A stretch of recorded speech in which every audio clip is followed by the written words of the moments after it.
बेटा इधर देखना, देखो यदि मैं न्यूटन सेकंड लॉ की बात करूं तो न्यूटन सेकंड लॉ को पूरी तरीके से समझना।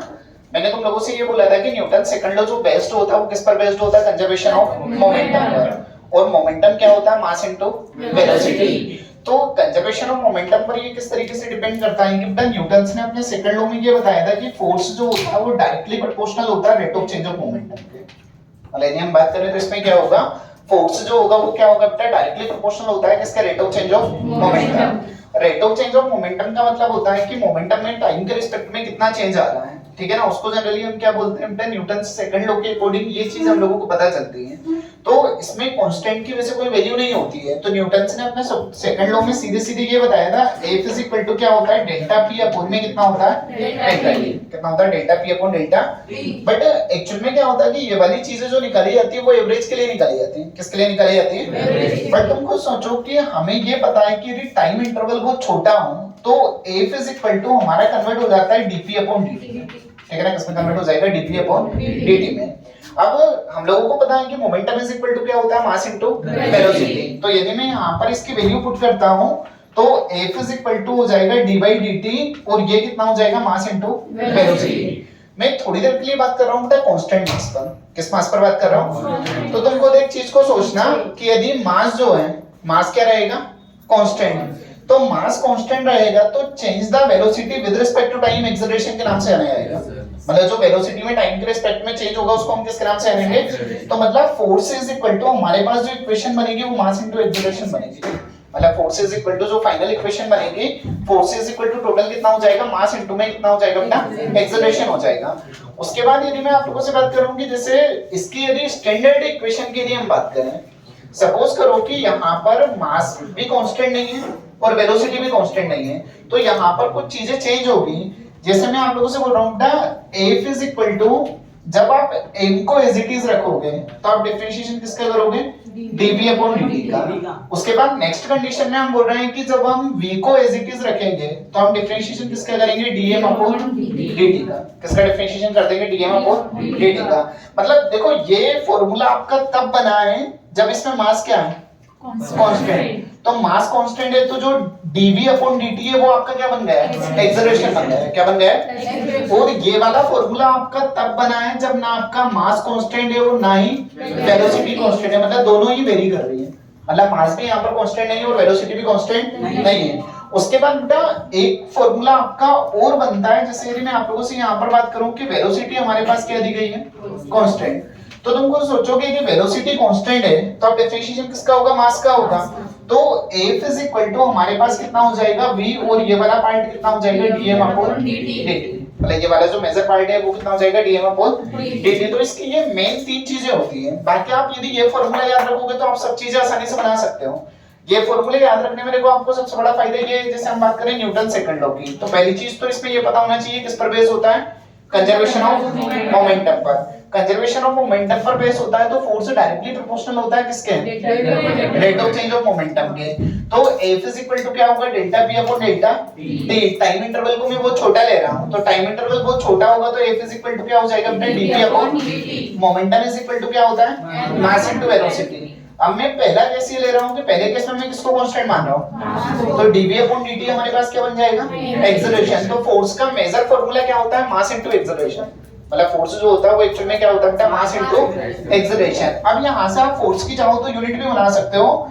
इसकी यूनिट क्या होगी, किलोग्राम, और एक्सेलरेशन की यूनिट क्या होगी, मीटर पर सेकंड स्क्वायर। तो मतलब इसकी यूनिट क्या हो जाएगी, किलोग्राम मीटर पर second square. Dimensional formula already आप लोगों को पता है, mLT-2। मतलब इसका जो डायमेंशनल फार्मूला होता है वो कितना हो जाएगा, mLT-2। उसके बाद यदि मैं बात करूं कि बेटा यहां पर मास और वेलोसिटी दोनों को यदि मैं वेरी रखूं, मतलब दोनों ही चेंज हो रहे हैं, तो डिफरेंशिएशन का रूल होता है कि जब आप फर्स्ट और सेकंड का रूल लगता है यहाँ पर, जब आप इसको कांस्टेंट रखोगे तो डिफरेंशिएशन किसका करोगे, v का, और जब आप v को कांस्टेंट रखोगे तो डिफरेंशिएशन किसका करोगे, m का।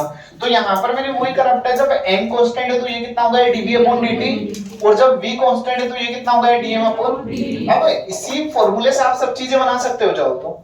मतलब जैसे यदि हम माने कि वेलोसिटी कांस्टेंट है, तो वेलोसिटी कांस्टेंट है तो ये वाला टर्म से तो ऑलरेडी जीरो हो जाएगा आपका बचेगा क्या, v dm अपॉन में कितना बच जाएगा, dt। अब ना इसकी यूनिट से एक चीज का हमेशा याद रखना है कि जैसे मतलब नीट जो क्वेश्चन देता है वो इस तरीके से देता है जैसे आपको क्वेश्चन में लिखा है 5 किलोग्राम पर सेकंड, मतलब आपके पास क्वेश्चन में ये लिखा है, क्या लिखा है 5 किलोग्राम, तो 5 किलोग्राम पर सेकंड का मतलब समझते हो क्या होता है? किलोग्राम का मतलब मास और सेकंड का मतलब, तो मतलब ये डेफिनेटली m/t दिया हुआ है। क्या दिया हुआ है? m/t। और तुम चाहो तो ये भी सोच सकते हो कि ये जनरली क्या दिया है? dm/dt। कितना दिया है? dm/dt। अब जैसे क्वेश्चन में क्या होता है कि कभी कभी वो आपसे पूछता है कि फाइंड आउट द मास। अब फाइंड आउट द मास ना देके वो कभी कभी ये बोल देता है कि आप लोगों से मास पूछा और हर जगह चारों ऑप्शन में यूनिट ये लिखी हुई होती है, तो आप कुछ चीजों को यूनिट से भी जज कर सकते हो कि यूनिट क्या है क्या नहीं है। तो यूनिट से आप किस तरीके से जज कर सकते हो? जैसे किलोग्राम पर सेकंड निकालना है, किलोग्राम पर सेकंड निकालना मतलब इसका मतलब समझते हो कि आपको मास पर यूनिट टाइम निकालना है। क्या निकालना? मास पर यूनिट टाइम निकालना। तो ये वाली चीजें आप लोगों को बहुत अच्छे से याद होना चाहिए। बाकी इसका जो मेजर फार्मूला होता है वो यही होता है, फोर्स इज इक्वल टू क्या होता है? Mass into acceleration. मतलब जो फोर्स होता है वो जनरली किसके इक्वल होता है बेटा? मास इनटू एक्सेलरेशन के। अब यदि एक्चुअली क्या होता है कि जैसे हम आगे की बात करें, जैसे मैं आप लोगों से बात करूं बेटा, फोर्स जो होते हैं इसके अंदर हम कितने तरीके के पढ़ेंगे। एक फोर्स होता है नॉर्मल रिएक्शन, और एक फोर्स होता है टेंशन फोर्स, एक सूडो फोर्स होता है और एक स्प्रिंग फोर्स होता है। मतलब आज की क्लास के ये मेन 4 एजेंडा रहेंगे, ध्यान रखना। एक सूडो फोर्स, एक स्प्रिंग फोर्स, एक नॉर्मल रिएक्शन और एक टेंशन फोर्स। तो मैं बाय सीक्वेंस एक चीज बता रहा हूं, वो सुनना। मतलब सिंपल मैकेनिक्स से सोल्व करना हर एक बच्चे को याद होना चाहिए, ध्यान रखना।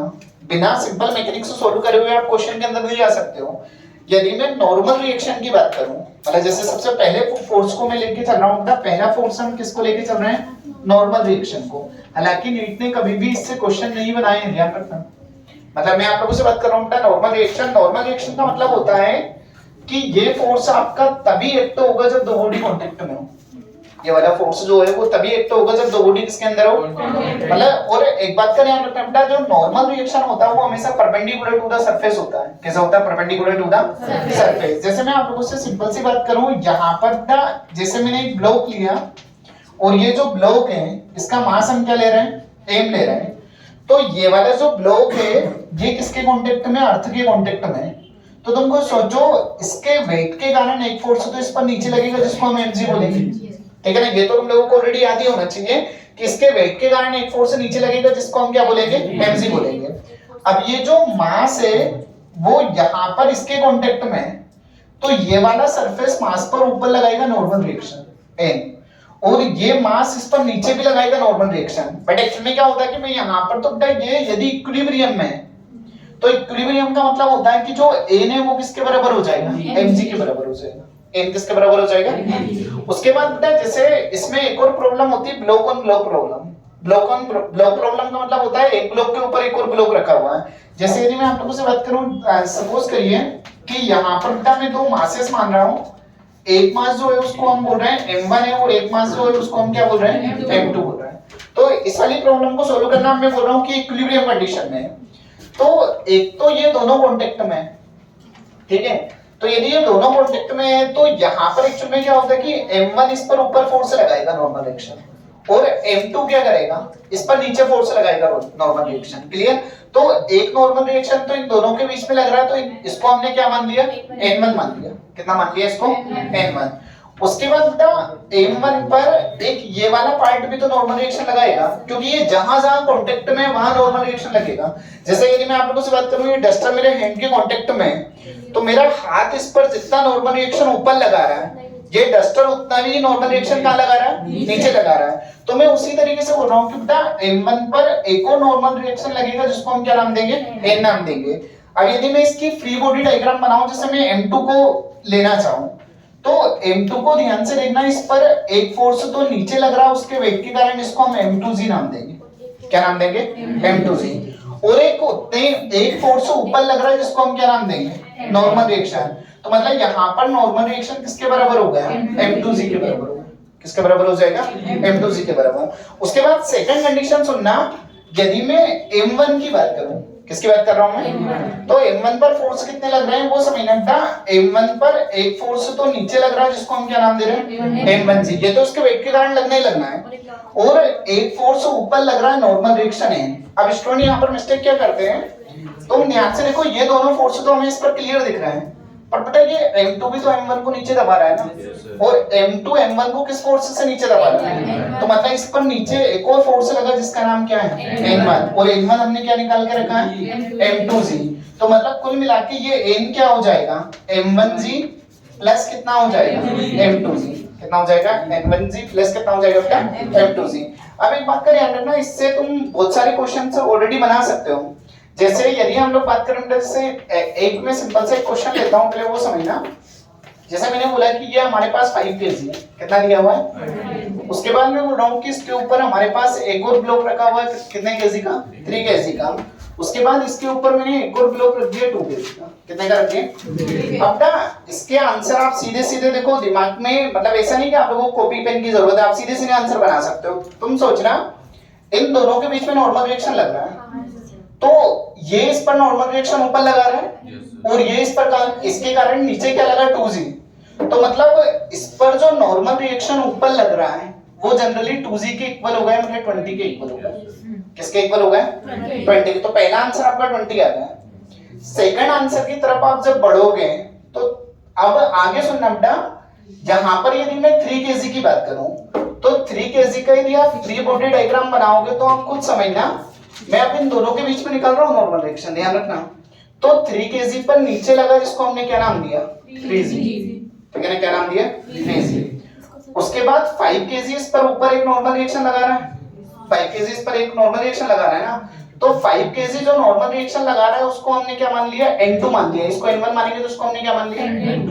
और 2 kg भी तो इस पर नीचे फोर्स लगा रहा है ना, और 2 kg जो फोर्स लगा रहा है वो क्या है 20, ठीक है, कितना है 20। तो यहाँ पर तुमको सोचो 3 into 10 कितना हो गया 30, 30 plus 20 कितना हो गया 50, मतलब इन दोनों के बीच में जो नॉर्मल रिएक्शन लग रहा है वो कितना हो गया 50 हो गया, ठीक है। इन दोनों के बीच में जो नॉर्मल रिएक्शन लगेगा वो कितना हो जाएगा 50 हो जाएगा। उसके बाद मैं 5 kg की बात कर रहा हूँ, तो 5 kg पर सोचना एक फोर्स से नीचे लगा जिसको हमने क्या नाम दिया 5G, 5G का मतलब कितना हो गया 50, और एक फोर्स ये भी लगा रहा है नीचे, और ये कौन सा फोर्स लगा रहा है 50, तो 50 प्लस 50 कितना होगा 100, 50 प्लस 50 कितना हो जाएगा 100। तो देखो इसके दिमाग में आप सिंपल सी कैलकुलेशन बना सकते हो।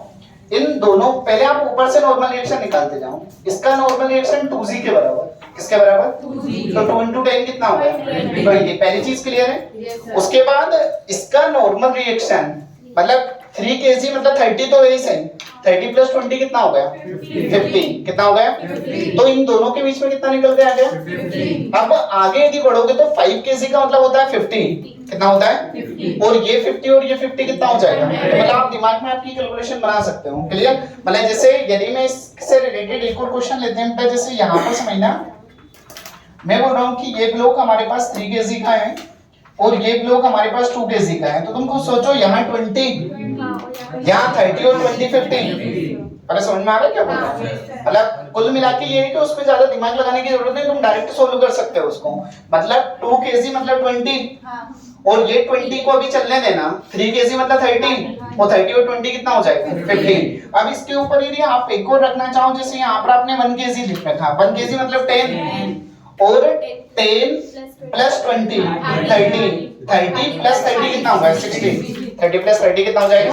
तो मतलब इस तरीके के सभी क्वेश्चन है आप लोगों को सोल्व करना याद होना चाहिए, और इनके बीच में नॉर्मल रिएक्शन निकालना अपने आप में बहुत आसान है, इस बात का ध्यान रखना। मैं आप लोगों से क्या बोल रहा हूँ कि जैसे उस वाले क्वेश्चन को देखो एक बार और, मैं बोल रहा हूँ कि 5 kg के ऊपर क्या रखा हुआ है 3 kg के ऊपर क्या रखा है 2 kg का मतलब क्या हुआ 20, क्योंकि मतलब वो हम लोगों को करना ही है सोल्व। तो बेटा यहाँ 20 आ गया, क्या आ गया 3 kg का मतलब 30 और 20 कितना होगा 50। बेटा ये 50 इन दोनों के बीच का नॉर्मल रिएक्शन है, ध्यान रखना, और ये 20 इन दोनों के बीच का नॉर्मल रिएक्शन है। उसके बाद यदि हम बात करें, जैसे मैं 5 kg की बात करूं तो 5 kg का मतलब 50 और 50 और ऊपर क्या चल रहा है 50 चल रहा है, तो 50 प्लस 50 कितना हो जाएगा। तो ये वाली चीज आप लोगों को मेन सोल्व करना याद होना चाहिए, क्लियर है ना, क्योंकि बाद में जाके जो नॉर्मल रिएक्शन हो रहा है वो ऑटोमेटिक क्या हो रहा है आपका प्लस ही हो रहा है, बाद में जाके जो नॉर्मल रिएक्शन है वो ऑटोमेटिक क्या हो रहा है आपका प्लस ही हो रहा है। जैसे इसमें आप लोग और क्वेश्चंस बना सकते हो, जैसे यहाँ पर ये आपके दिमाग में ये जो मैं कैलकुलेशन बता रहा हूँ ये कैलकुलेशन चलना सही है, और मैकेनिक्स की जब आप पीवाईक्यू सोल्व करो तो उसमें क्वेश्चन से देखते से आपको आंसर क्लिक होना चाहिए कि इसका ये आंसर हो सकता है। अब यदि यहाँ पर हम एक और क्वेश्चन ले, जैसे यहाँ पर मैं बोल रहा हूँ कि हमारे पास 10 केजी है, यहाँ पर हमारे पास ये 7 केजी है, उसके बाद मैं बोल रहा हूँ 5 केजी। अब आंसर देते हैं ना, इन दोनों के बीच में नॉर्मल रिएक्शन कितना होगा बेटा? 50। ठीक है ना, मतलब थोड़ा सा डाउटली आंसर दे सकते हो, कोई दिक्कत नहीं लूंगा। मैं बोल रहा हूँ कि इन दोनों के बीच में नॉर्मल रिएक्शन कितना होगा बेटा? 50। इन दोनों के बीच में कितना होगा? 50 प्लस 70 कितना होगा? 120। इन दोनों के बीच में कितना होगा बेटा? 120 प्लस 100 कितना होगा? समझ में आ गया क्या? एक्चुअल में क्या होता है कि क्वेश्चन में हो क्या रहा है वो समझ में आ रहा है। तो इस तरीके से ब्लॉक ऑन ब्लॉक प्रॉब्लम आई तो तुम लोग सोल्व कर सकते हो आसानी से। लेकिन मतलब यदि ब्लॉक के ऊपर ब्लॉक वाली प्रॉब्लम आती है तो ज्यादा से ज्यादा वो 3 ब्लॉक की बात करेगा। 3 से ज्यादा भी बोल दे तो नॉर्मल रिएक्शन आपको निकालना याद होना चाहिए। मतलब 3 ब्लॉक से ज्यादा भी बोल दे, मतलब आपको बेटा ऊपर से स्टार्टिंग करना है, ध्यान रखना। ऊपर से स्टार्टिंग करना है, मतलब आप जी का मतलब तो आप समझते हो, जी का सीधे सीधे मतलब कितना हो जाएगा? 10 हो जाएगा। जी का सीधे सीधे मीनिंग जो होगा वो कितना हो जाएगा? 10 हो जाएगा। अब जैसे मैकेनिक्स की हम नॉर्मल प्रॉब्लम की तरह पढ़ते हैं, जैसे मैं बोल रहा हूँ फोर्स इज इक्वल टू, हमने फॉर्मूला क्या पढ़ा है? Mass into acceleration. Force is equal to जो फॉर्मूला हमने रीड करा वो क्या रीड करा है? Mass into acceleration. अब यदि हम इस वाले फॉर्मूले के अकॉर्डिंग जाते हैं कि फोर्स इज इक्वल टू हम लोगों ने मास इनटू एक्सेलरेशन ऑलरेडी पढ़ के रखा हुआ है। अब मैं नॉर्मल प्रॉब्लम की यदि आप लोगों से बात करूं, सपोज करिए कि हमारे पास यहाँ पर एक ब्लॉक है। इस ब्लॉक को मैंने माना है कि ये ब्लॉक कितने केजी का है? 5 केजी का है। अब मैं बोल रहा हूँ कि इधर से एक फोर्स लग रहा है 20 न्यूटन का और एक फोर्स इधर से लग रहा है 10 न्यूटन का। तो मुझे जहां तक उम्मीद है कि ऐसी प्रॉब्लम आपको सोल्व करना याद होना चाहिए। अब यदि मैं आप लोगों से बेटा पहले एक्चुअल में क्या होता है कि इसकी फ्री बॉडी डायग्राम बनाने की प्रैक्टिस करूं।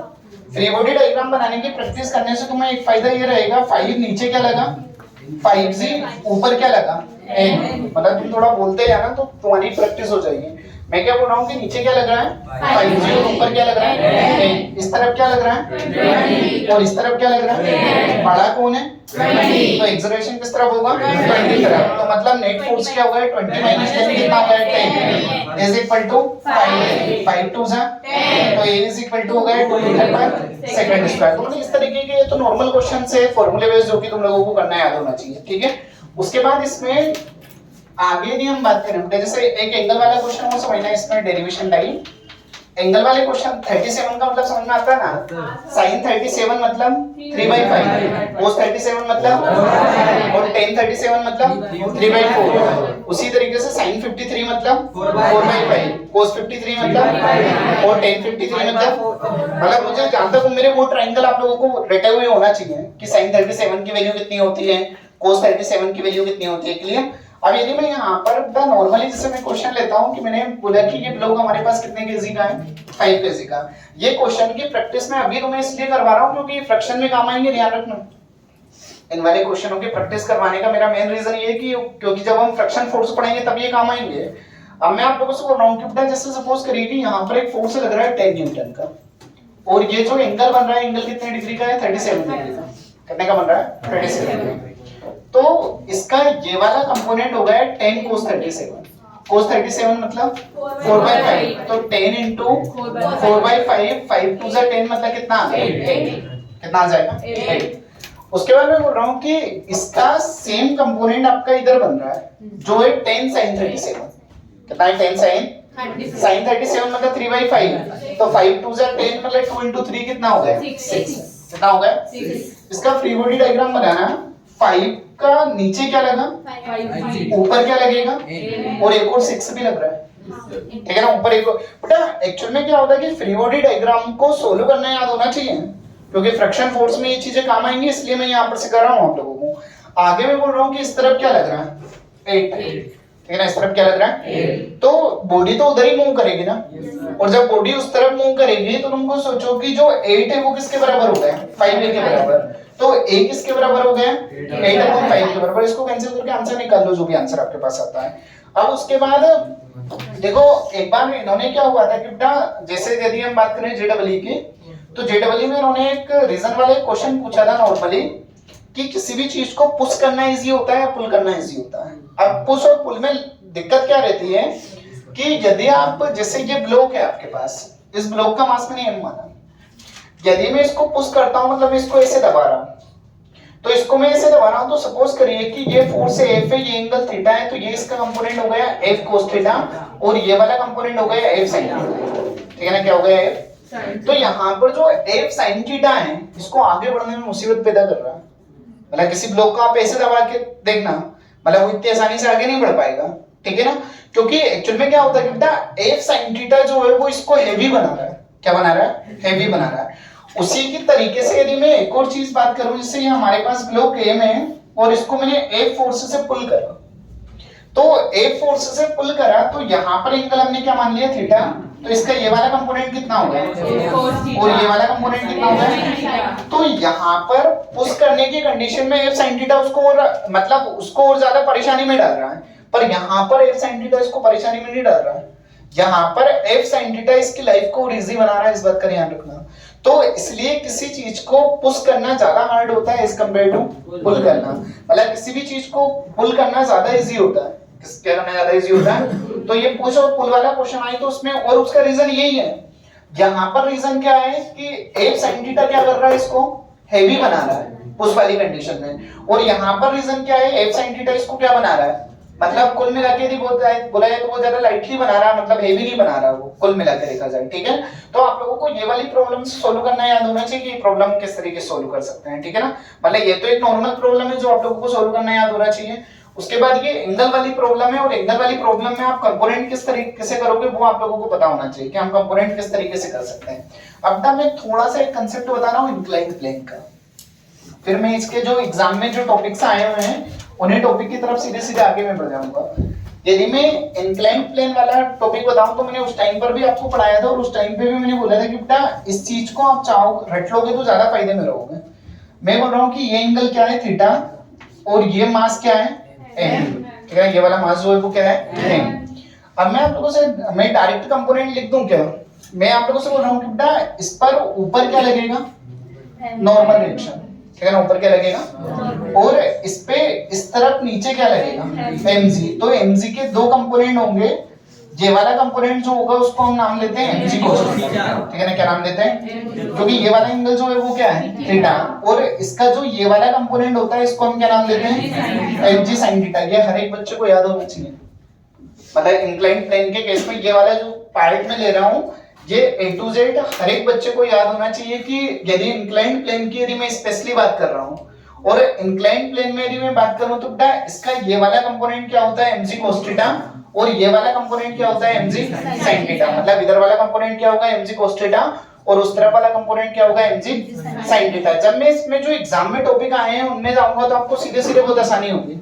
मतलब एग्जाम में जो टॉपिक्स आए हैं मैं सीधे सीधे उस पे आऊंगा तो उन वाले टॉपिकों में ऑलरेडी आप लोगों को बहुत आसानी हो जाएगी कि क्या कर रहे हैं क्या नहीं कर रहे हैं। अब जैसे इसमें देखो एक टॉपिक समझना बेटा, जैसे यदि मैं बात करूं सूडो फोर्स की, मतलब जैसे आप थोड़ा सा हम लोग एग्जाम पॉइंट ऑफ व्यू से मैंने एग्जाम के टॉपिक पर ही आते हैं। यदि मैं आप लोगों से बात करूं बेटा सूडो फोर्स की, तो सूडो फोर्स होता है धोखाधड़ी वाला फोर्स। धोखाधड़ी वाले फोर्स का मतलब होता है कि यदि आप किसी लिफ्ट में, मतलब जनरली क्या होता है कि वो सब चीजें ऑब्जर्वर के ऊपर ही डिपेंड करता है। जैसे मैं आप लोगों को सिंपल सी एक चीज बताऊं कि यदि एक लिफ्ट है, ठीक है ना, अब आप बाहर खड़े हुए हो, लिफ्ट में किसी को ऑब्जर्व कर रहे हो, मतलब आप बाहर खड़े हुए लिफ्ट में क्या कर रहे हो, किसी को ऑब्जर्व कर रहे हो। तो बेटा लिफ्ट में आप जिसको ऑब्जर्व कर रहे हो, ठीक है ना, तो वो आपको उस टाइम पे मोशन में दिखेगी यदि उसका अपवर्ड मोशन हो रहा है, मतलब एक्सेलरेशन यदि अपवर्ड डायरेक्शन में है तो वो आपको किस में दिखेगी, मोशन में। बट एक्चुअल में क्या होता है कि आप उससे मिलने के चक्कर में लिफ्ट में पहुंच गए, ठीक है ना, मतलब आप जो भी प्रॉब्लम है, बट एक्चुअल में क्या होता है कि सपोज करो कि आप लिफ्ट में जाके चले गए तो वो अपवर्ड मोशन हो या डाउनवर्ड मोशन हो किस में दिखेगी आपको, रेस्ट में। बेटा एक बात का ध्यान रखना, सूडो फोर्स आपका तभी लगेगा जब accelerated frame, without accelerated frame pseudo force कभी एक्ट नहीं करता है। और यदि एक और चीज हमेशा सुनना कि सूडो फोर्स जो होगा वो एक्सेलरेशन के अपोजिट डायरेक्शन में होगा। मतलब ये दो तीन चीजें हमेशा याद रखना कि सूडो फोर्स एक्सेलरेटेड फ्रेम में लगेगा, पहली चीज। सेकंड चीज आप लोगों को ये याद रखना है कि बेटा सूडो फोर्स जो होगा यदि एक्सेलरेशन ऊपर हो रहा है तो सूडो फोर्स कहां लगेगा, और सूडो फोर्स होता मास इनटू एक्सेलरेशन ही है। क्या होता है, मास इनटू।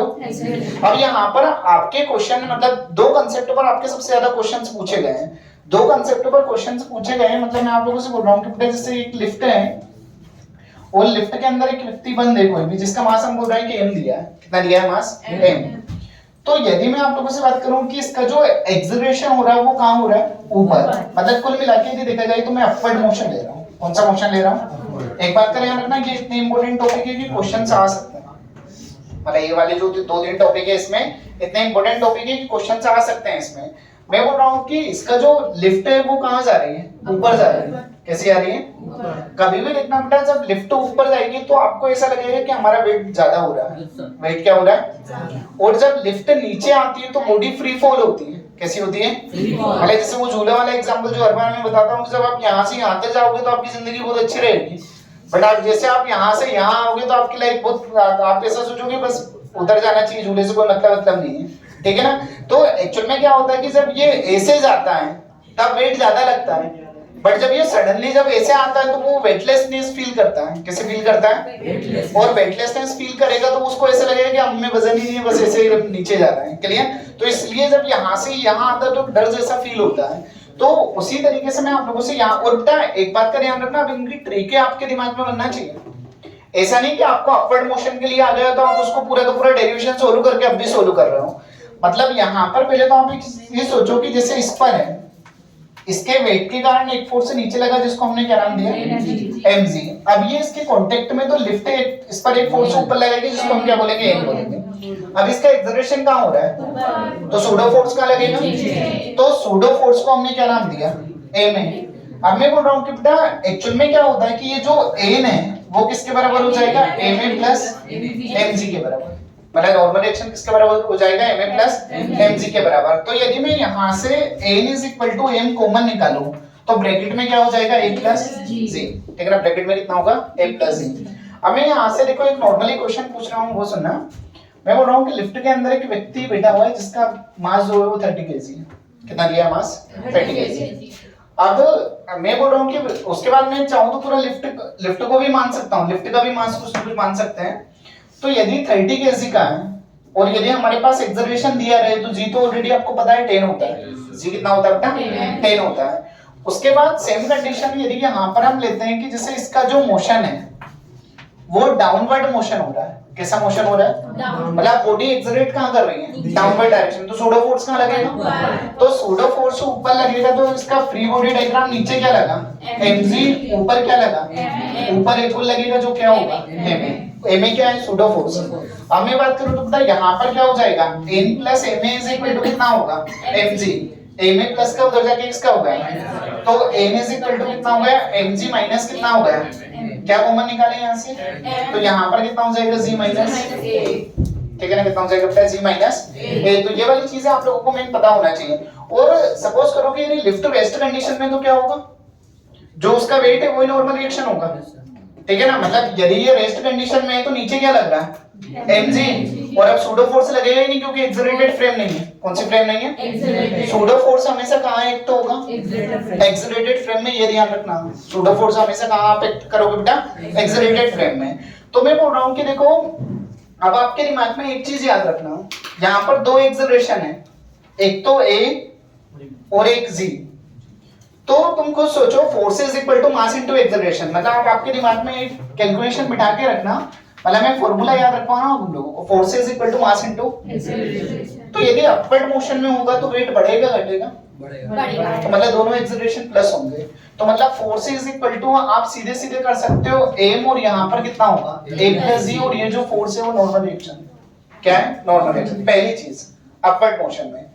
यदि डाउनवर्ड मोशन हो रहा है तो वेट कम होगा ज्यादा होगा, तो मतलब दोनों एक्सेलरेशन माइनस होंगे, दोनों एक्सेलरेशन किसमें होंगे, तो मतलब यहां पर हो गया m और ये कितना हो गया, g माइनस a, ठीक है ना। कितना हो गया m और कितना हो गया, g माइनस a। और यदि ये रेस्ट में है तो n किसके बराबर होगा, mg के बराबर। मतलब ये यहां पर आपको तीनों कंडीशन बता दी।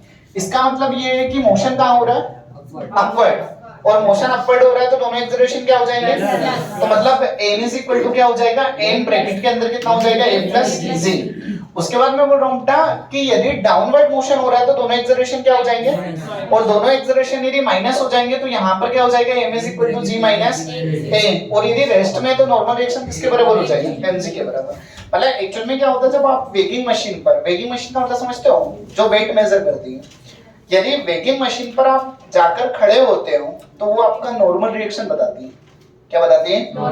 नॉर्मल रिएक्शन बताती है, क्योंकि नॉर्मल रिएक्शन आपका किसका इक्वल है? आपके वेट के इक्वल है। तो मतलब जैसे सपोज करिए कि आपकी बॉडी के अंदर जो मास कंटेन है वो 20 केजी का है। कितने केजी का है? तो आपका जो वेट होगा वो 200 होगा, 200 न्यूटन होगा। मतलब जो वेट होगा वो कितना होगा? 200। अरे वजन तो केजी में होगा, वो न्यूटन में आ रहा है, ठीक है ना? तुम समझ लो कि 200 न्यूटन है और वजन नहीं है वो। वजन तो आपका जनरली जो आपके अंदर मास कंटेन है वो 20 केजी बता दिया गया है, पर यहाँ पर हम नॉर्मल रिएक्शन निकाल रहे हैं जब आप उस पर खड़े हो रहे हो, मतलब आप उसको कितने फोर्स से दबा रहे हो, सिंपल सी बात ये है। तो यहाँ पर ये तीन चीजें आप लोगों को मेन पता होना चाहिए। मैं आप लोगों से एक बार और बता रहा हूँ, मतलब लिफ्ट में यदि हम बात करें कि यदि डाउनवर्ड अपवर्ड मोशन हो रहा है, कौन सा मोशन हो रहा है? तो अपवर्ड मोशन की कंडीशन में वेट ज्यादा होगा कम होगा? तो दोनों एक्सेलरेशन को क्या कर देंगे? तो फॉर्मूला क्या बनेगा? a mc plus a। और यदि मोशन कैसा हो रहा है तो दोनों एक्सेलरेशन को क्या कर देंगे? तो फॉर्मूला क्या बनेगा? और g माइनस क्या हो जाएगा? a। और यदि रेस्ट कंडीशन में तो क्या बनेगा? मतलब यदि n इज इक्वल टू सीधे सीधे क्या हो जाएगा अपना? mg। अब देखो इससे मतलब सूडो फोर्सेस से जो दो तीन क्वेश्चंस पूछे गए हैं, मतलब इंक्लाइंड प्लेन वाले क्वेश्चंस में थोड़े से बता देता हूं पहले आप लोगों को। जैसे यदि हम लोग बात करें कि हमारे पास एक प्लेन दिया हुआ और मैं बोल रहा हूं कि इस पर हमारे पास एक फोर्स से m लग रहा है, यानी क्या लग रहा है? अब मैं बोल रहा हूं कि जैसे सपोज मतलब ये डायग्राम आपका बुकों में इस तरीके से भी बना के दिया है, मतलब ये मास जो है उसको हम क्या मान सकते हैं? ऐसा नहीं कि कांसेप्ट अलग अलग है, कांसेप्ट दोनों का सेम ही है। मैं बोल रहा हूं कि बेटा ये वाला जो एंगल है इसको हमने क्या माना? थीटा माना। कितना माना? थीटा। जैसे इंक्लाइंड प्लेन का नाम सुनो, एक चीज आपको ऑलरेडी पता होना चाहिए, नीचे क्या लगेगा? mg sin theta. और यहाँ पर क्या लगेगा? mg cos theta. मतलब ये जो है वो क्या है? mg है। और ऊपर जो लग रहा है यहाँ पर इस वाली डायरेक्शन में जो लगेगा, इस वाली डायरेक्शन में क्या लगेगा? क्या लगेगा? अब मैं बोल रहा हूँ कि बेटा जैसे इस वाले ब्लॉक पर मैं इधर से एक फोर्स अप्लाई कर रहा हूँ, मतलब ये वाला जो ब्लॉक है ये ऐसे जा रहा है। अब ये वाला ब्लॉक जब ऐसे जाएगा तो जो यहाँ बैठा ऑब्जर्वर है वो रेस्ट में ध्यान रखना। मतलब ये एक्चुअली में क्या होता है कि बेटा इससे दो तीन क्वेश्चन एग्जाम में पूछे हुए हैं, तो इस वाले कंसेप्ट को थोड़ा ध्यान से समझना। पहले ये चीज तो क्लियर है ना, जैसे इंक्लाइंड प्लेन दिखे ये चीज आपके दिमाग में पहले आ जाना चाहिए, ठीक है ना? जैसे मतलब आप इंक्लाइंड प्लेन दिखे आपको ये पता होना चाहिए नीचे की तरफ क्या लगेगा? mg sin theta. उसके बाद यहाँ क्या लगेगा? और उसके बाद नीचे क्या लगेगा? mg cos theta. मतलब ये तीन चीजें आप लोगों को याद हो ही जाना चाहिए। क्लियर? अब मैं बोल रहा हूँ कि बेटा ये ब्लॉक ऐसे चल रहा है। अब तुमको सोचो ये ब्लॉक जब ऐसे चल रहा है तो इसको जब ये कोई ऑब्जर्वर यहाँ से ऑब्जर्व कर रहा है तो ये तो इसको मोशन में दिख रहा है ना। मतलब तुमको सोचो क्योंकि ब्लॉक यदि मोशन में है तो उसके ऊपर जो भी बैठा है वो तो उसको मोशन में दिखेगा। बट सपोज करो कि यदि कोई प्राणी आके यहाँ बैठ जाए और फिर वो उसको ऑब्जर्व करे तो क्या ये ब्लॉक इसको रेस्ट में दिखेगा? मोशन में दिखेगा। बट एक्चुअल में क्या होता है कि ये ऐसे एक्सेलरेट कर रहा है, तो ऐसे एक्सेलरेट कर रहा है तो इस पर कौन लगेगा? और जब एक्सेलरेट फ्रेम है तो कौन लगेगा? ठीक है ना? मतलब एक्चुअल में क्या होता है कि यदि कोई एक इनर्शियल फ्रेम होती है और एक नॉन इनर्शियल फ्रेम होती है, तो यदि मैं आप लोगों से बात करूं कि बेटा जैसे बॉडी ऐसे मूव कर रही है, क्योंकि यदि मैं बाहर से देखूंगा तो ये मोशन में है और ये मोशन में है तो मेरे लिए क्वेश्चन करना बहुत टिपिकल है, मतलब क्वेश्चन सोल्व कर पाना असंभव है। बट एक्चुअल में क्या होता है कि यदि मैं यहाँ इसको बैठ के देखता हूँ तो ये मुझे किस में दिखेगा?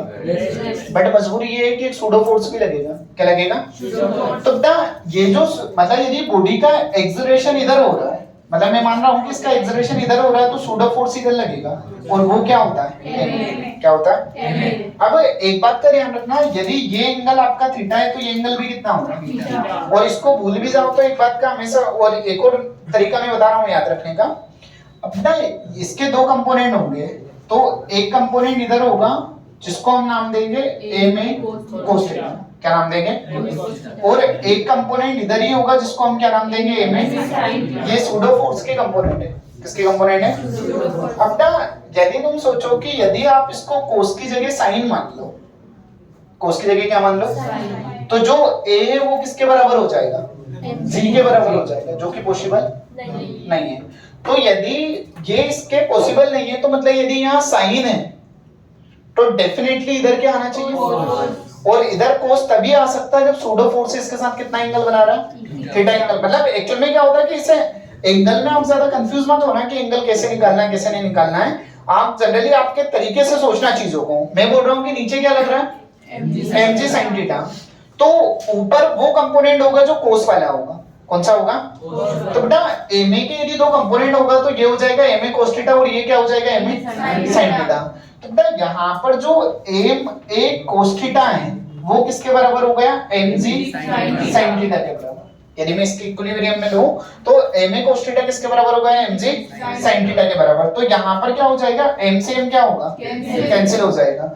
cos इसके अपोन में जाएगा तो a इज इक्वल टू हो जाएगा g sin थीटा अपोन में कितना हो जाएगा, cos थीटा, तो a इज इक्वल टू कितना होगा, g tan थीटा। ये फॉर्मूला हर एक बच्चों को याद होना चाहिए।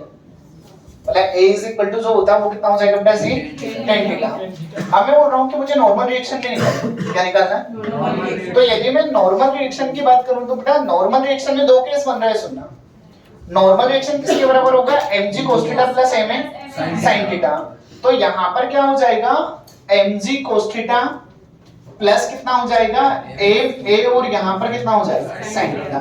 आपने a क्या निकाल के रखा है, g tan थीटा। तो यहाँ पर n इज इक्वल टू हो जाएगा mg cos थीटा और यहाँ पर हो जाएगा m, a की जगह पर मैं क्या लिखूंगा, g tan थीटा। तो ये हो गया g tan थीटा और साथ में हमारे पास क्या चल रहा है, sin थीटा। tan थीटा को मैं क्या लिख दूंगा, sin अपॉन cos। और यदि इसको sin अपॉन cos लिखेंगे तो जो नॉर्मल रिएक्शन है वो हो जाएगा mg cos थीटा। मैं sin अपॉन cos लिख रहा हूं तो बेटा sin इनटू sin कितना हो जाएगा, sin स्क्वायर थीटा। तो ये हो जाएगा mg sin स्क्वायर थीटा और अपॉन में कितना होगा, cos थीटा। यदि आप एलसीएम लोगे तो एलसीएम में क्या आएगा, cos, और एलसीएम में यदि cos आ रहा है तो जो n है वो किसके बराबर हो जाएगा, cos theta as it is. यहां से मैंने क्या कॉमन निकाल लिया और ये हो गया cos स्क्वायर थीटा और ये क्या हो गया, और cos square theta plus sin square theta कितना होता है, 1। तो मतलब यहाँ पर n किसके बराबर आ गया, mc अपॉन cos थीटा के बराबर। ये दोनों क्वेश्चन नीट में पूछे जा चुके हैं। मतलब ये वाला क्वेश्चन भी नीट में आ चुका है और ये वाला क्वेश्चन भी आ चुका है। मैं एक बार और बता रहा हूँ, एक बार और सुनना इसको। मैं बात कर रहा हूँ इंक्लाइंड प्लेन में, और मैं बोल रहा हूँ कि इंक्लाइंड प्लेन आपका रुका हुआ नहीं है। जैसे मैं बोल रहा हूँ कि ये इंक्लाइंड प्लेन आपका रेस्ट में है, तो रेस्ट में इसका सीधे सीधे मतलब हो जाएगा नीचे क्या लगेगा, mg sin थीटा और यहाँ पर क्या लगेगा, mg cos थीटा और यहाँ पर क्या लगेगा, n, क्या लगेगा, n। अब मैं बोल रहा हूँ कि इसको रेस्ट की जगह हमने किस में बदल दिया, मोशन में। तो मोशन में बदल दिया तो जो मतलब हमारे पास जो भी एक पार्ट रहेगा, एक पर्टिकुलर पार्ट यहाँ बन के बैठेगा जिसको ये किस में दिखेगा, रेस्ट में। और एक्सेलरेटेड फ्रेम है, और एक्सेलरेटेड फ्रेम है तो एक्सेलरेशन इधर हो रहा है, मतलब इसको ऐसे हम धक्का देंगे ना तो एक्सेलरेशन इधर हो रहा है, तो सिंपल सी बात है सूडो फोर्स से ma इधर लगेगा और ma इधर लगा तो ये साइन है तो ये वाला कंपोनेंट क्या होगा, ma cos थीटा, और ये वाला कंपोनेंट क्या होगा बेटा, ma sin थीटा। मतलब ये वाला जो कंपोनेंट है वो कितना हो जाएगा, ma sin थीटा। अब मैंने यहाँ पर करा क्या है, mg sin थीटा को किसके इक्वल करा, तो मतलब a इज इक्वल टू कितना आ गया, g tan थीटा। ये समझना है कैसा है, ठीक है ना, a इज इक्वल टू कितना आ गया, g। उसके बाद मैं बोल रहा हूँ कि ये जो नॉर्मल रिएक्शन है इसको मैंने किसके इक्वल करा है, ma sin theta plus mg cos theta, ठीक है ना। मतलब इसको मैंने किसके इक्वल कर दिया बेटा, ma sin थीटा प्लस किसके इक्वल कर दिया, mg cos थीटा। तो हमारे पास फाइनल कितना आया, an, और यहाँ पर कितना आ गया, mg अपॉन में कितना आ गया, cos थीटा। तो ये सूडो फोर्स का कांसेप्ट है इंक्लाइंड प्लेन के अंदर। कौन से प्लेन की बात कर रहे हैं, और जो कि आप लोगों को पता होना चाहिए, ये पता होना चाहिए आपको। अब मैं आप लोगों से बोल रहा हूं यहाँ पर मैं मतलब एक्चुअली में इसका एक्सेलरेशन ऐसे हो रहा है बेटा, इस वाले को पूरे को समझना चाहिए क्या हो रहा है। मैं बोल रहा हूँ कि इसका एक्सेलरेशन ऐसे हो रहा है तो सूडो फोर्स ऐसे लगेगा। तो ये मेरा क्या है, राइट, और ये राइट ही है ना, और ये मेरा लेफ्ट है, तो सूडो फोर्स किस तरफ लग रहा है, राइट तरफ, इस वाले केस में, ठीक है ना। इस वाले केस में समझना, इस वाले केस में एक्सेलरेशन मतलब जनरली हम बात करें तो बॉडी को मैं ऐसे पुश करूंगा, तो मतलब एक्सेलरेशन इधर हो रहा है तो सूडो फोर्स कहाँ लगेगा, और सूडो फोर्स अब किस तरफ लग रहा है। मतलब ये दोनों चीज पता होना चाहिए आपको, क्योंकि क्वेश्चन में पूछा जाता है कि जी tan थीटा आपका लेफ्ट तरफ लग रहा है कि राइट तरफ लग रहा है। मतलब जो जी tan थीटा है वो किस तरफ लग रहा है, लेफ्ट तरफ लग रहा है या राइट तरफ लग रहा है, ये चीज क्वेश्चन में पूछी जाती है। क्लियर? अब तक जैसे मतलब मैं यहाँ पर एक और चीज उठाऊंगा, एक और क्वेश्चन। जैसे कभी भी देखना जैसे कभी भी कार वगैरह में इनमें रहती है, कार वगैरह में इनमें एक या कार या बड़े बड़े ट्रक जो होते हैं उसमें कैसे एक थोड़ा सा हल्का सा एक स्टोन बांध दो, मतलब स्टोन या कोई सा भी चीज ले लो, वो बांध दो। जब वो एकदम से चलेगी तो उसका मोशन ऐसे होगा, मतलब वो हल्का सा जनरली जो होगा वो किस तरफ हो जाएगा, पीछे की तरफ हो जाएगा। मतलब मैं उसको डायग्राम के थ्रू बता रहा हूँ, डायग्राम के थ्रू एक बार देख लेना उसको क्या है क्या नहीं। मतलब मैं ट्रक वाले डायग्राम के थ्रू बता रहा हूँ इसमें। बाकी बेटा इसमें ये वाली चीज याद रखना, नॉर्मल रिएक्शन क्या होगा, mg अपॉन, ठीक है ना। एक बार और फॉर्मूला बोलो, नॉर्मल रिएक्शन क्या होगा, mg अपॉन, और जो a वो किसके बराबर होगा, g थीटा के बराबर। और उसके बाद ये वाली चीज क्लियर है कि यदि एक्सेलरेशन लेफ्ट तरफ है तो सूडो फोर्स क्या होगा, और यदि एक्सेलरेशन राइट तरफ है तो सूडो फोर्स किस तरफ होगा। मतलब सूडो फोर्स हमेशा एक्सेलरेशन से कौन सी डायरेक्शन में रहेगा, अपोजिट डायरेक्शन में रहेगा। यदि हम सूडो फोर्स की बात करें तो सूडो फोर्स जो होगा वो हमेशा एक्सेलरेशन से कौन सी डायरेक्शन में रहेगा, अपोजिट डायरेक्शन में रहेगा। उसके बाद नेक्स्ट कंडीशन में आप आगे समझते जाना इसके अंदर ना। जैसे मैं यहाँ पर आप लोगों से मैंने ये वाले एग्जांपल की आपसे मैं बात कर रहा था, जैसे सपोज करिए कि यहाँ पर एक पार्टिकल जो है वो इस तरीके से हो गया, इसका मास हमने क्या मान लिया, m, और मैं बोल रहा हूँ कि ये वाला जो एंगल है इसको हमने क्या मान लिया, थीटा। क्या मान लिया, यदि ये ट्रक चल रहा है तो इसको कोई बाहर से देखेगा तो ये किस में देखेगा, मोशन में। बट मुझे तो एक्चुअली क्या होता है कि इसको इक्विलिब्रियम में लेके आना है, क्योंकि मैं इसको मोशन में लेके जाऊंगा तो जनरली क्या होता है कि क्वेश्चन करने में बहुत सारी परेशानियों का सामना करना पड़ेगा। तो इसको मैं जनरली रेस्ट में कब ला सकता हूँ, जब मैं खुद यहाँ पर जाके बैठ जाए, मतलब जब ऑब्जर्वर खुद जाके वहां पर बैठ जाए। तो यदि मैं आप लोगों से बात करूँ तो ऑब्जर्वर यदि यहाँ पर खुद जाके बैठा हुआ है तो ट्रक यदि ऐसे चल रहा है तो क्या सूडो फोर्स ऐसे लगेगा। पहली चीज क्लियर है। इसका फ्री बॉडी डायग्राम बनवाना, मैं बोल रहा हूँ कि ए में इस पर ऐसे जो लग रहा है, जैसे इसके अंदर ही बना लो, इस पर नीचे क्या लग रहा है, इधर क्या लगा, सूडो फोर्स, ठीक है ना। इधर जो लगा वो कौन सा फोर्स लगा, क्योंकि ट्रक आगे बढ़ रहा है और ट्रक आगे बढ़ रहा है तो सूडो फोर्स उसके अपोजिट डायरेक्शन में लगेगा। उसके बाद ये किसी से बंधा है, मतलब यहाँ टेंशन फोर्स कौन सा लग रहा है, तो यदि ये एंगल थीटा है तो ये एंगल भी कितना होगा, इतना ज्ञान तो है ना तुम लोगों को। यदि ये वर्टिकली अपोजिट से ये थीटा है तो ये भी कितना हो जाएगा। अब मैं बोल रहा हूँ कि इसका ये वाला कंपोनेंट कितना हो गया और इसका ये वाला कंपोनेंट क्या हो गया। अब मैं जब वहां बैठा तो मुझे रेस्ट में दिख रहा है, किस में दिख रहा है, रेस्ट में दिख रहा है, मतलब चारों तरफ के फोर्स बराबर। अरे सही बोल रहा हूँ ना, रेस्ट में दिख रहा है मतलब चारों तरफ के फोर्स क्या हो गए। तो ऊपर क्या लग रहा है, और नीचे क्या लग रहा है, मतलब टी cos थीटा किसके बराबर है, और उसके बाद इस तरफ क्या लग रहा है, और वो किसके बराबर है, किसके बराबर होगा।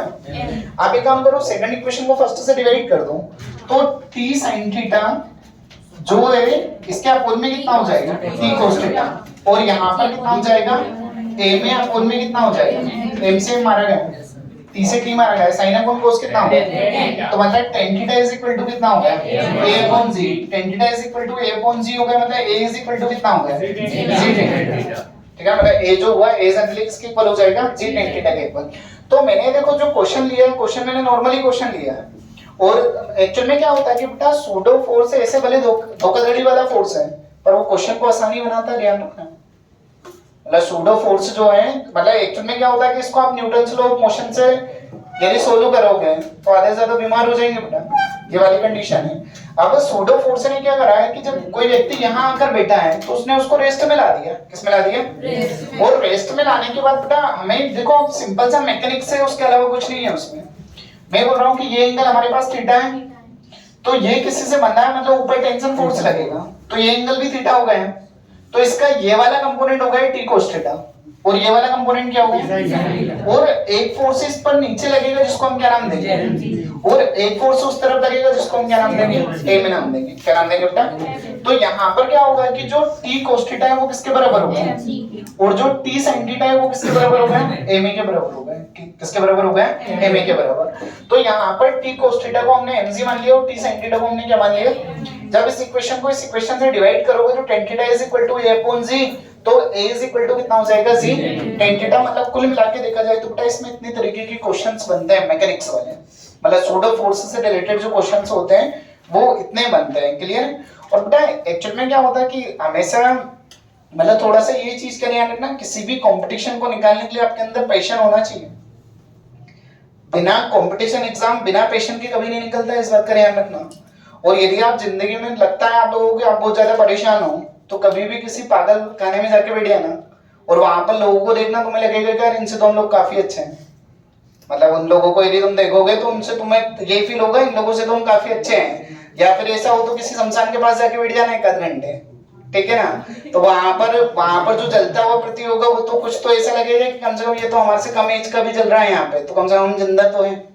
मतलब मेन चीज ये रहती है बेटा। एक्चुअल में क्या होता है कि इसमें मैं वही बोल रहा हूँ ना कि जिंदगी में सबसे ज्यादा सफल व्यक्ति वही है जो जिसके पास पैशन है, ठीक है ना? और कंपटीशन जैसे यूपीएससी में लोग कलेक्टर बनने के लिए 5-5, 7-7 साल लगा देते हैं, पर वो एक पैशन के साथ निरंतर उस पर काम करते रहते हैं। तो उसकी चीज में पैशन होना बहुत जरूरी है। और बेटा ह्यूमन नेचर के अंदर एक सिंपल सी आदत होती है, ह्यूमन नेचर होता है जो उसके पास होता है वो उसके बारे में नहीं सोचता है, जो उसके पास नहीं होता है वो उसके बारे में सोचता है। मतलब ह्यूमन का ये एक सिंपल सा एक नेचर होता है कि जो उसके पास है वो उसके बारे में बिल्कुल नहीं सोचता है, जो उसके पास नहीं है वो उसके बारे में ज्यादा सोचता है, ठीक है ना? मतलब एक्चुअल में क्या यदि बोला जाए बेटा, जैसे इसको लेके मैं मतलब पूरा का पूरा एक मैं सिंगल लाइन में बात करूं तो कभी भी तुमने वो थॉट सुना होगा कि जो दुनिया है वो जादू का खिलौना है, ठीक है ना? दुनिया किसका खिलौना है? जादू का खिलौना है। मिल गया जो मिट्टी है, ना मिला वो सोना है। मतलब ये सिंपल सी बात है बेटा। मतलब दुनिया को व्यक्ति हर एक दुनिया को हमेशा जादू का खिलौना ही समझता है और वो ये सोचता है कि यदि हमारे पास जो चीज है वो मिट्टी है और जो नहीं है वो उसको सोने ही समझता रहता है। तो इसलिए मैं तुम लोगों से बार बार एक ही चीज बोलता हूँ कि थोड़ा सा पैशन होना चाहिए। और बेटा कंपटीशन एग्जाम इंटेलिजेंस से कभी नहीं निकलता, कंपटीशन एग्जाम निकलता है कंसिस्टेंसी से, ठीक है ना? आपके पास आप लगातार कितना काम कर रहे हो उससे कंपटीशन एग्जाम निकलता है। ऐसा नहीं कि आप एक दिन 10 घंटे पढ़ लिए और दूसरे दिन पढ़े ही नहीं हो, ठीक है ना? मतलब आपके पास एक कंसिस्टेंसी होता है तब जाके कंपटीशन एग्जाम निकलता है। मतलब एक्चुअल में क्या होता है कि 10th 12th पास करना एक अलग बात होती है और कंपटीशन एग्जाम को फाइट करना अलग बात होती है। There are two different things, ठीक है ना? मतलब ऐसा नहीं कि दोनों एक ही थिंग्स होती है। तो इसलिए आपके अंदर क्या पैशन के साथ साथ आपके अंदर एक जुनून होना चाहिए और पूरी कंसिस्टेंसी होना चाहिए कि आप एक लगातार उस चीज में लगे हुए हो। मेन चीज ये है। क्लियर? तो बेटा इसमें जैसे हम लोगों ने अभी जो बात करी मैं कर रहा हूँ सूडो फोर्स से रिलेटेड। तो सूडो फोर्स उसके बाद एक्चुअल में क्या होता है कि जैसे यदि हम बात करें, जैसे अभी थोड़ी देर पहले मैंने तुम लोगों को नॉर्मल रिएक्शन बताया था। क्या बताया था? अब देखो नॉर्मल रिएक्शन मैंने तुम लोगों को जो बताया था वो ब्लॉक ऑन ब्लॉक बता दिया ना कि मतलब ब्लॉक के ऊपर ब्लॉक यदि रखा है तो हम नॉर्मल रिएक्शन कैसे फाइंड आउट करेंगे। अब मैं यहाँ पर तुम लोगों से दो तरीके की चीजें और बात करूंगा बेटा।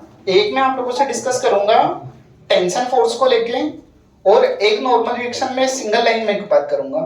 तो उनको भी आप लोगों को ऐसा नहीं कि पूरा सोल्व करके देखना है, इसके लिए मैं आपको एक सिंपल से मेथड बता रहा हूँ वो सुनना। मतलब इस तरीके के क्वेश्चन एग्जाम में आ सकते हैं। मैं बोल रहा हूँ कि सपोज करो ये 3 kg है, ये 2 kg है और इसको मैं मान रहा हूँ कि हमारे पास 1 kg है। उसके बाद मैं बोल रहा हूँ कि बेटा इधर से एक फोर्स लग रहा है और ये फोर्स जो है वो मैं मान रहा हूँ कि हमारे पास 12 न्यूटन का है। कितने न्यूटन का है? 12 न्यूटन का। तो एक्चुअल में क्या होता है कि देखो तुम लोग कंपटीशन को डील कर रहे हो तो आप इस पूरे को एक सिस्टम मान लो, ठीक है ना? इस पूरे को आप क्या मान लो? एक सिस्टम। इस पूरे को एक सिस्टम मानोगे तो आपके पास इसका जो टोटल मास है, टोटल मास कितने केजी आ गए? 6 केजी। कितने आ गए बेटा? अब यदि हम बात करें तो force is equal to mass into acceleration, तो acceleration is equal to force upon mass. तो फोर्स कितना है? और 6 है तो मतलब 2 मीटर पर सेकंड इसको। तो एक्सेलरेशन तो आपने निकाल लिया। मैंने क्या बोला कि हमें फालतू की मेथड सोल्व नहीं करना है। मैं अब भी बोल रहा हूँ कि जब भी ये हो तो इस पूरे को आप क्या मान लो? एक सिस्टम मान लो। और इस पूरे को एक सिस्टम मान के आप देखोगे टोटल मास कितना है। टोटल मास यहाँ पर कितने केजी है? यहाँ पर कितने केजी और यहाँ पर कितने केजी? तो ये हो गया 3 और 2 5 और 1 कितना होगा? 6 है। तो मतलब कुल मिला के यदि हम बात करें तो क्या A is equal to F upon M। तो F कितना दिया है और उसके बाद M कितना दिया है? 6। तो मतलब एक्सेलरेशन कितना आ गया? 2 मीटर पर सेकंड। अब आप यहाँ से स्टार्ट करो। तुम सोचो 3 kg इस पर ऐसे फोर्स लगाएगा, और 2 kg इस पर ऐसे लगाएगा, ऐसे हो रहा है ना। तो आप पहले इसको देखो कि बेटा इस पर फोर्स कैसे लग रहा है। इधर क्या लग रहा है 12 न्यूटन, और इधर ये नॉर्मल रिएक्शन लगाएगा। इस नॉर्मल रिएक्शन को आप N1 मान लो। क्या मान लो? इसमें बड़ा कौन है? तो मतलब यहाँ पर हो गए 12 minus N1 is equal to mass into acceleration. और मास कितना है? 3 और एक्सेलरेशन हमने कितना निकाला?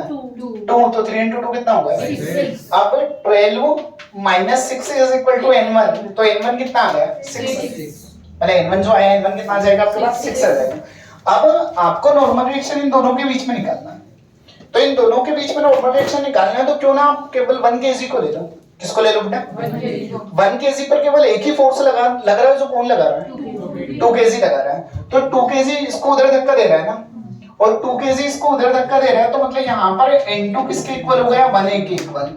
तो 1 into A कितना निकाला है? 2। तो मतलब कितना आ गया? 2। मतलब इन दोनों के बीच में नॉर्मल रिएक्शन कितना आ गया आपका? 2 आ गया।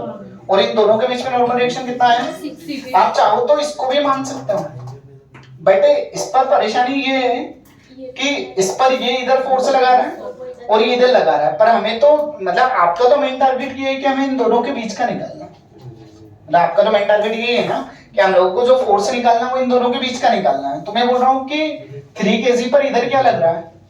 12 न्यूटन। और उधर क्या लग रहा है? बड़ा कौन है? छोटा कौन है? तो यहाँ पर हम क्या करेंगे? 12 minus N1 is equal to 3 into 2 कितना हो गया? 6। तो N1 हमारे पास कितना आ गया बेटा? 6 न्यूटन। और N2 कितना आ जाएगा? 2 न्यूटन। N2 कितना रहेगा? उसी तरीके से देखो इसमें इसी के फॉर्मेट पर एक टेंशन फोर्स के क्वेश्चन बताए जाते हैं। अब देखो एग्जामिनर क्या करता है कि कभी-कभी कंफ्यूज करने के लिए आपसे पूछ लेता है कि आप N1 और N2 का रेशियो बताइए। मतलब ये वाला क्वेश्चन बन सकता है। तो यदि आपसे मतलब क्वेश्चन आपसे ये पूछा जाएगा कि बेटा find out the ratio between the force 3 kg and 2 kg and 2 kg and 1 kg, इन दोनों के बीच में फोर्स कितना लग रहा है? 6 है। और इन दोनों के बीच में कितना लग रहा है? 2। तो मतलब ये हो गया 6/2 मतलब 3/1। तो आपका रेशियो कितना है? मतलब इस तरीके की चीजें पूछे तो कर सकते हो ना, कोई दिक्कत नहीं। अब यदि इसमें एक और जैसे इसी वाले क्वेश्चन को यदि मैं टेंशन में कन्वर्ट करता हूँ, मतलब ये जो क्वेश्चन मैंने आप लोगों को नॉर्मल रिएक्शन के लिए बताया है, ऐसा सेम क्वेश्चन हम टेंशन फोर्स के लिए लेते हैं।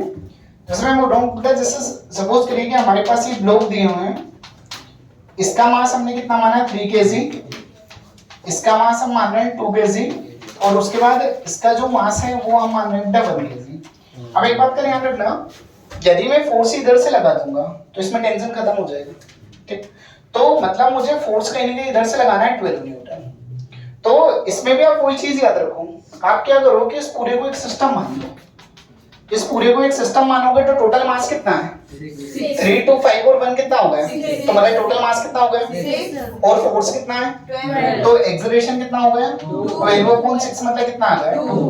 पहली चीज क्लियर है? 2 मीटर पर सेकंड स्क्वायर हमारे पास ही आ गया। इन दोनों के बीच में टेंशन फोर्स हमेशा अवे फ्रॉम द पॉइंट। तो 1 kg ने टेंशन फोर्स ऐसे लगाया T1, और इसने भी इधर लगाया T1। स्ट्रिंग सेम तो टेंशन फोर्स सेम, मतलब स्ट्रिंग यदि नहीं बदलेगी तो टेंशन फोर्स भी नहीं बदलेगा।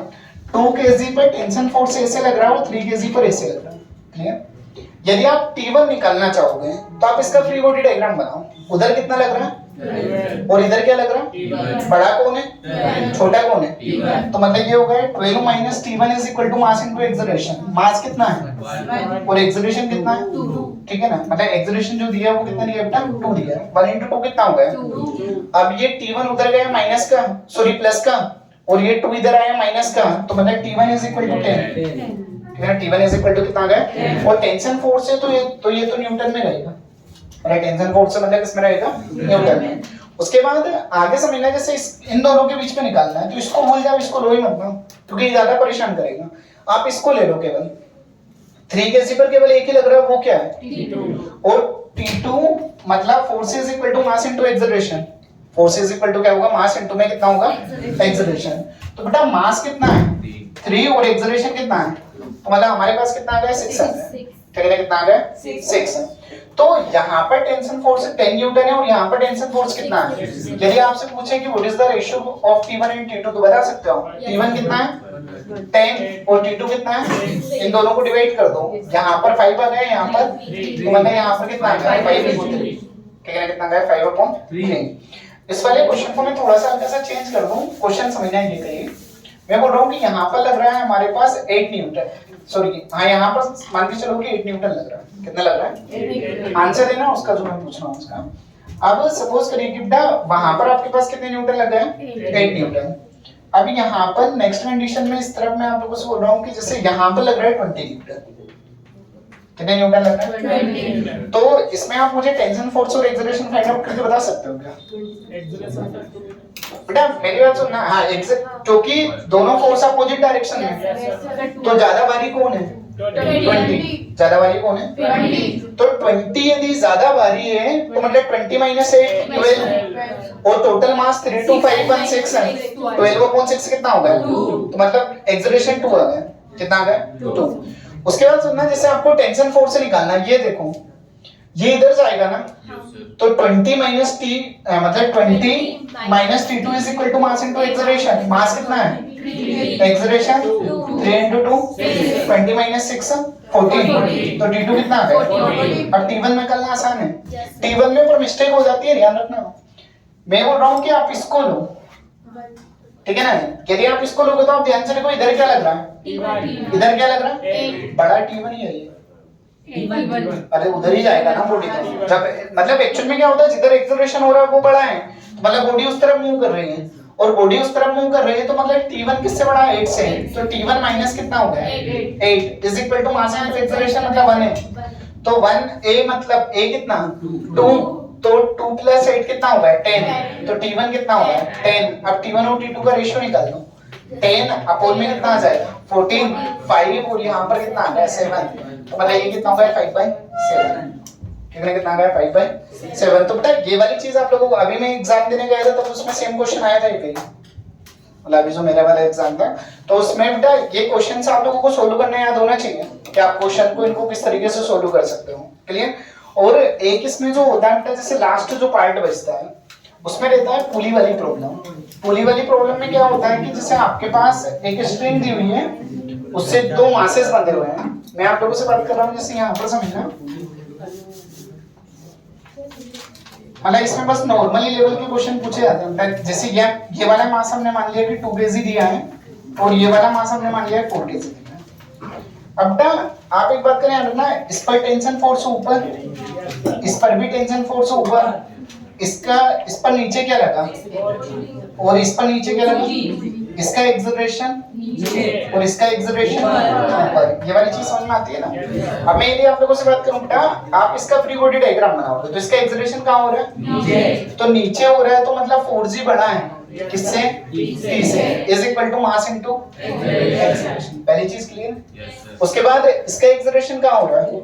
तो मतलब यहाँ पर कितना होगा? t माइनस सॉरी 2g, और यहाँ t minus 2g is equal to कितना होगा? 2 है। t से t 4g माइनस 2g, और 4 और 2 6 है। तो यहाँ पर a इज इक्वल टू कितना हो जाएगा? 2g/6 है, मतलब a is equal to g/3। ठीक है? a इज इक्वल टू कितना होगा बेटा? g/3। बेटा इधर सुनना, यहाँ पर एक्चुअल में एक्सेलरेशन जो आ रहा है वो हमारे पास g/3 मतलब g की वैल्यू पुट कर सकते हो आप चाहो तो, बट एक्चुअल में क्या होता है कि इस टाइप के क्वेश्चन में g की वैल्यू पुट करके बहुत मुश्किल से देते हैं। मतलब इस टाइप के जो क्वेश्चंस होते हैं उसमें जो जी होता है, जी की वैल्यू पुट करके बहुत मुश्किल से लेते हैं। तो ये वाली चीज, जो ये वाली प्रॉब्लम्स है, आप लोगों को ये वाली प्रॉब्लम से सोल्व करना याद होना चाहिए। इसको रोक दे दो, ठीक है ना? मतलब ये वाली जो प्रॉब्लम्स है, ये वाली प्रॉब्लम्स आप लोगों को पूरी की पूरी सोल्व करना याद होना चाहिए।